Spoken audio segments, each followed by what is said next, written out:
Welcome to our video tutorial on how to remove the inner liner of your Spirit helmet. We are going to start by first removing the two cheek pads.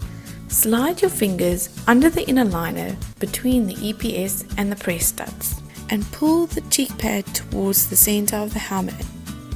As you pull the cheek pads towards the center of the helmet, the seams of the cheek pads will simultaneously slide out from between the EPS and the shell.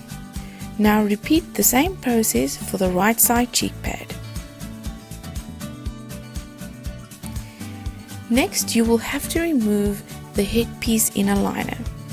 Starting at the back of the helmet, pull the press studs towards the center of the helmet. Make sure to unclip your chin strap, then pull back the inserts above the headliner to release.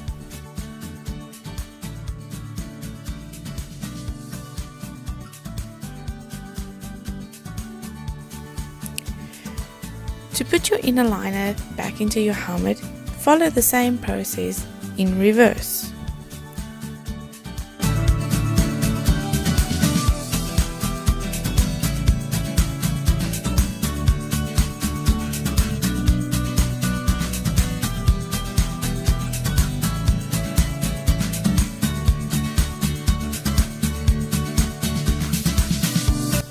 Thank you for watching our video.